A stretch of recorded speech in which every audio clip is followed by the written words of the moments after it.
তুমি একদম শুরু থেকে কিভাবে ঢাকা সেন্ট্রাল ইউনিভার্সিটির জন্য প্রিপারেশন নিলে 65+ মার্ক তুলতে পারো, তোমার পজিশনটা টপ লেভেলে রাখতে পারো, টপ 100 এর মধ্যে রাখতে পারো, এবং সর্বশেষ কত মার্ক পেলে তুমি ঢাকা সেন্ট্রাল ইউনিভার্সিটির একটি আসন সুনিশ্চিত করতে পারবা। সো এই বিষয়টা নিয়ে আলোচনা করবো এবং তোমার কোন কোন জিনিসগুলো ফোকাস করতে হবে। গতানুগতিক যে সকল পাবলিক ইউনিভার্সিটি গুলো রয়েছে সেই তুলনায় কিন্তু ঢাকা সেন্ট্রাল ইউনিভার্সিটির কোশ্চিন এবং কোশ্চিন প্যাটার্নটা কিন্তু অনেকটা ইজি হয়ে থাকে। সো সেই ক্ষেত্রে তোমায় কোন কোন জিনিসগুলো ফোকাস করতে হবে, যেমন জিএসটির একটা গুচ্ছের যে প্যাটার্ন ছিল সেটার প্রশ্ন প্যাটার্ন কিন্তু আলাদা, ঢাকা সেন্ট্রাল ইউনিভার্সিটির কোশ্চেন প্যাটার্ন কিন্তু আলাদা হবে। সো কোন কোন জিনিসগুলো ফোকাস করবা, কোন কোন সাবজেক্টে তোমার যে মানদণ্ডটা রয়েছে সেখানে তুমি কোন কোনটায় বেশি সময় দেবা।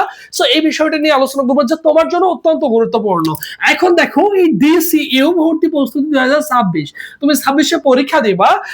এই 26-এ পরীক্ষা দিবা কোন ইউনিট? বি ইউনিট নিয়ে মূলত কথা বলবো। বি ইউনিট হচ্ছে মূলত মানবিক বিভাগ শিক্ষার্থীদের জন্য, ঠিক আছে। এখন কথা হচ্ছে এখানে মানবন্টন দেখো, মানবন্টন তোমাদের কত থাকবে। এখানে 100 মার্কের পরীক্ষা হবে, বাংলায় থাকে 25, ইংলিশে থাকে 25, এবং সাধারণ জ্ঞান বা জিকে হচ্ছে তোমার থাকবে কত? 50।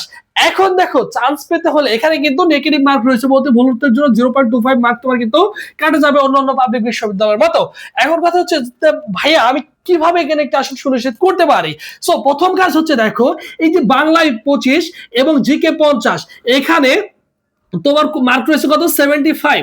এই 75 দেখো, এই জিকের মধ্যে তোমাকে পড়তে হবে বাংলাদেশ বিষয় বলি, আন্তর্জাতিক বিষয় বলি, এবং সাম্প্রতিক যে কোশ্চেন রয়েছে সেখান থেকে তোমাদের কোশ্চেন হবে, ঠিক আছে। 50 মার্ক, তার মানে দেখো হিউজ মার্ক এখানে।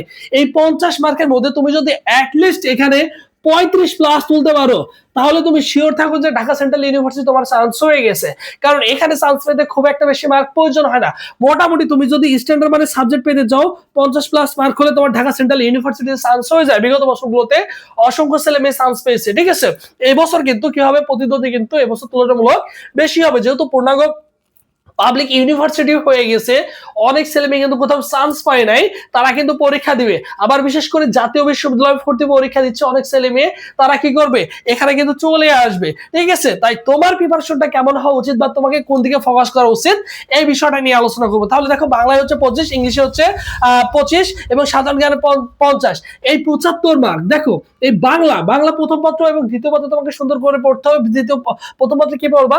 শর্ট সিলেবাসে 7টা গদ্য, 7টা পদ্য, নাটক আর উপন্যাস রয়েছে, সুন্দর করে পড়ে ফেলো, ঠিক আছে। যে ভার্সিটির জন্য যেভাবে প্রিপারেশন নিচ্ছে, দেখো বুক লিস্ট করে যদি চিন্তা করো, দেখো বিভিন্ন ভার্সিটির জন্য তুমি যে প্রিপারেশন নিচ্ছ, তোমার কাছে যে বই রয়েছে ওই বইটাই তুমি যদি সুন্দর করে পড়তে পারো, সুন্দর করে গুছিয়ে প্রিপারেশন নিতে পারো, দ্যাটস এনাফ। এক্সট্রা করে তোমাকে নতুন করে বই কেনার দরকার নেই। যদি বই কেনার প্রয়োজন হয়, তাহলে তুমি কি করবে, ঢাকা সেন্ট্রাল ইউনিভার্সিটি একটা পোস্ট ব্যাংক কিনে নিতে পারো। বিগত বছরের কোশ্চেন গুলো দেওয়া আছে, সেগুলো তুমি সলভ করে নিতে পারো, ঠিক আছে। তার মানে এক্সট্রা করে তোমার বইয়ের প্রয়োজন নেই। যে বইগুলো কিনেছো বিভিন্ন ভার্সিটির জন্য, ওইটা পড়লেই হবে। জাস্ট এক্সট্রা করে একটা পোস্ট ব্যাংক তুমি দেখে নিও। তার মানে তোমার সবচেয়ে বেশি ফোকাস করা উচিত হচ্ছে জিকে পার্ট। এখানে 50 মার্ক, তুমি যদি একটু ভালো করে পড়াশোনা করো, জিকে তে তুমি 35+ অনায়াসে তুলতে পারবা, নিঃসন্দেহে 35+ তুলতে পারবা। এরপর দেখো, বাংলায় যদি তুমি ভালো করে পড়াশোনা করো, তুমি দেখা যাচ্ছে অনায়াসে 25-এর মধ্যে 15 তুমি কিন্তু কি করতে পারবা, অনায়াসে তুলতে পারবা। আর এখানে যদি 35 তুমি কি করতে পারো, তুলতে পারো, তাহলে দেখো কত? 50 মার্ক তুমি কিন্তু অনায়াসেই পেয়ে যাচ্ছ। ইংলিশ তোমাকে হাতি দেওয়া লাগছে না। সো ইংলিশে তুমি কি করবা, এখানে যদি 4 থেকে 5টা কোশ্চেনও পারো, 5টা কোশ্চেনের আনসার করতে পারো, আর 10টা করতে পারলে তো টপ লেভেলের সাবজেক্ট পাবার নিঃসন্দেহে কোনো সমস্যা নেই।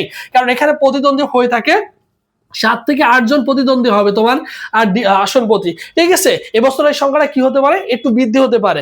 তার মানে টপ লেভেলের সাবজেক্ট যদি তুমি পেতে চাও, যেভাবে তোমাকে পড়তে হবে, এখানে তুমি কি বলবা, বাংলার জন্য শর্ট সিলেবাসটা পড়বা, বাংলা প্রথম পত্র দ্বিতীয় পত্র পড়বা, বিশেষ করে কোন কোন টপিকগুলো পড়বা সেই টপিকগুলো সুন্দর করে অ্যাটলিস্ট তোমাকে সাজিয়ে দেওয়া হবে। এখন চিন্তা করতে পারো যে ভাই কি কি পড়বো, কোথায় থেকে পড়বো, কোন জিনিসগুলো পড়া উচিত। এই জিনিসটা নিয়ে তোমরা অনেকেই টেনশনে আছো। সো সেটার জন্য স্পেশালি আমাদের একটা অনলাইন এক্সাম ব্যাচ রয়েছে, সেখানে তুমি কি পাবা, 100+ এক্সাম দিতে পারবা, সব বিষয়ে সাজেশন পিডিএফ পাবা, এবং ফি হচ্ছে 200 টাকা। ভর্তি হওয়ার প্রসেস 01727675241 এই নম্বরে 200 টাকা বিকাশ বা নগদ সেন্ড মানি করে এই নম্বরে হোয়াটসঅ্যাপে নক করলেই প্রপার ওয়েতে তোমার কিন্তু একটা রুটিন দেওয়া হবে। সেখানে সুন্দর করে টপিক সিলেক্ট করে দেওয়া আছে, জিকের জন্য কোন টপিক পড়বা, বাংলার জন্য কোন টপিক পড়বা, ইংলিশের জন্য কোন কোন টপিক পড়বা। তোমাদের বাংলার জন্য 300+ এমসিকিউর একটা পিডিএফ রেডি করা আছে, ইংলিশের জন্য 400+ এমসিকিউর একটা পিডিএফ রেডি করা আছে, সেগুলো তুমি পাবা। জিকের জন্য রেডি করা আছে। যে জিনিসগুলো মেইনলি জানতে হবে, পড়তে হবে, সেগুলো পড়লে মোটামুটি তোমার কিন্তু 100% প্রিপারেশন হয়ে যাচ্ছে। 100% প্রিপারেশন তুমি যদি গুছিয়ে নিতে পারো, তো ঢাকা সেন্ট্রাল ইউনিভার্সিটি তুমি কিন্তু টপ পজিশন করবে। বিগত বছরে মানবিক থেকে প্রায় আমাদের 350 প্লাস স্টুডেন্ট কিন্তু ঢাকা সেন্ট্রাল ইউনিভার্সিটির চান্স পেয়েছে। এবছর আমাদের সাথে অসংখ্য ছেলে মেয়ে অলমোস্ট 400 শতাধিক শিক্ষার্থী কিন্তু আমাদের সাথে যুক্ত হয়ে গেছে।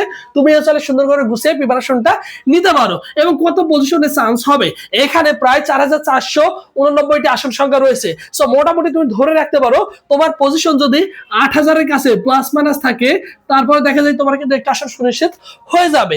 এরপরে কিভাবে শুরু করব, এই যে তোমাকে বলে দিলাম কিভাবে শুরু করবা, তাহলে তারপরে তুমি কি করবা, শর্ট সিলেবাস থেকে প্রায়োরিটি দিবা। বাংলা ইংলিশ জিকের মধ্যে তোমাকে কি করতে হবে, বাংলাদেশ বিষয় বলে, আন্তর্জাতিক বিষয় বলে, সাম্প্রতিক পড়তে হবে। এক্সট্রা করে তোমাকে মৌলিক জিকে তোমার কিন্তু পড়তে হচ্ছে না। ঠিক আছে, এইভাবে যদি গুছিয়ে প্রিপারেশন নিতে পারো, সো অনার্সে তোমার কিন্তু একটা আসন সুনিশ্চিত হয়ে যাবে। সো সবাই ভালো থাকো, সুস্থ থাকো। পরবর্তীতে আবার তোমাদের সাথে দেখা হচ্ছে। আল্লাহ হাফেজ।